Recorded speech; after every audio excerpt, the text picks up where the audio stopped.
So just as I thought I got everything under control in my nice house, on my drugs, I saw it. Zeitgeist. OMFG. Zeitgeist. I don't know if anybody else felt that. Could that be? Could that be real? No, no way, no way. This guy must really need some drugs. This guy who put this together must really need some antidepressants. I think the Solar bubble should come on over and pay this guy. Then I saw it again, Addendum. Then the Venus Project. And the Zeitgeist movement. And I literally remember a physical sensation in my head. It was like two halves of a puzzle just fit together. And I wept. Everything came into focus. And I mean everything. Things that I didn't even know were out of focus came into focus. And I wept. In one instant, I realized that I was not alone. That all these paranoid thoughts and feelings were actually real. That I did not need pills. And that I am sane.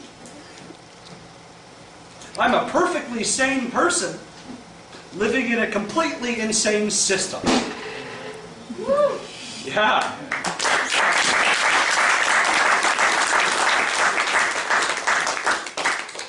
And what was bugging me was the injustice. And it was not fair. I had more juice in my cup now. I had a bigger piece of cake. And that just isn't right. Now I ask you, what are our answers going to be for the next generation of people that ask these questions?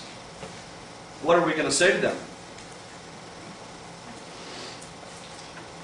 I'm thankful I've got 3 kids. My 6-year-old son rocked me last week. He actually said to me, we're sitting on the couch, and just out of nowhere, the guy says to me, "Dad," "Yeah, son," says, "I think money's bad." Okay. Now, I've never shared any of my thoughts and feelings about the monetary system with my son. I've never shown him the Zeitgeist movie or anything like that, although I would totally condone like a Barney version of that. That'd be super good. In fact, actually, you know what? Come to think of it, I'm pretty sure Barney is the Zeitgeist movement. When you take a look at that, and you look at the little kids on there, they all love each other, they all hug each other, they all share everything with one another. Nobody cares about whose dad does what. Nobody cares if they're Asian, black, Muslim, or Christian, or anything like that. Then we program them about this is life, this is great, this is what we should do, this is how you should feel, and then we send them out into this. Oh! How about that for a kick? Anyway, I think money is bad. Why is that? I mean, what's a parent really supposed to say to that statement? I searched for an answer. I replayed a lot of the things my parents told me, what school told me, what society told me, what television told me, and I was desperately seeking something. I was just shocked and amazed by the simplicity of his observation. And I said to him, "Son, you're right. We can't eat it." Right? And we had a laugh about how disgusting a money sandwich would taste. And I added, we trade our time for money, and that's why we go to work, and then we trade the money for the things that we need and what we want. And then he says to me, "Dad, I think everything should be free for everybody." And in one of those moments where I actually probably said the right thing, I said, "Yeah, me too, buddy. And I think someday it's going to be just like you say." I mean, what more can I say to that?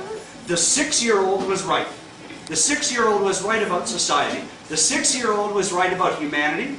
And the 6-year-old had a better concept and understanding of what this world should be like than what most of us do or what we have forgotten.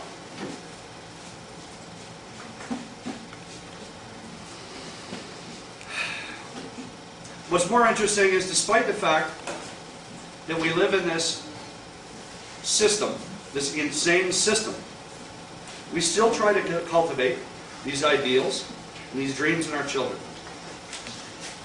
We are at an age where we are creating the very first mass generation of free-thinking human beings. The internet has provided us with a free exchange of information, and never before in history have the masses had unlimited access to new thoughts, ideas, and such a scope of understanding. It is said that within the last 10 years, more information has been passed than within the last 10,000 years combined, and that is growing exponentially. It has been said that knowledge is power. And in my personal life, I have now gained the power to eliminate my anxiety without the need for pills. Although right now it looks like I should have one. Eat healthier, make more informed choices, take better care of myself, the desire to take better care of myself. I have the power to shape my children's future. And that's a future filled with opportunity and peace and love. And the Zeitgeist movement has enhanced my life in a few ways. In many ways. Very, very deep ways. First in friendship. And in peace. In peace knowing that I'm not alone in these thoughts. Most of all, the Zeitgeist movement has given me something that has eluded me for most of my life. And that emotion has set me free. And that emotion is hope. Hope for the future of humanity. Hope for my children's future. Hope for your children's future. Hope for Mother Earth and her environment. And hope for justice. And the ideas of this movement are nothing new. We've written about them through the ages within philosophy and religion. We've written stories of tragedy and triumph. And humanity is writing a book right now. And like any authors, we get the opportunity to choose how this story is going to play out.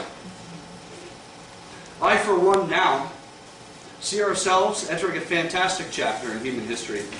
An age of enlightenment. A new renaissance. And like I said, information, thoughts, and ideas are flowing more rapidly and freely than any other time in human history. And this movement is growing exponentially, and it is now unstoppable. Can't take it away now. There's too many. These Zeitgeist movies are the most watched documentaries in all of history. Documentaries. Not including funny cat videos. And the reason is simple. It is not chained down by politics. It is not chained down by race, religion.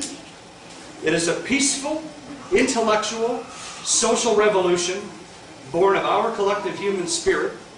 And I, for one, am very glad to be living in this time. And that's what I have to say.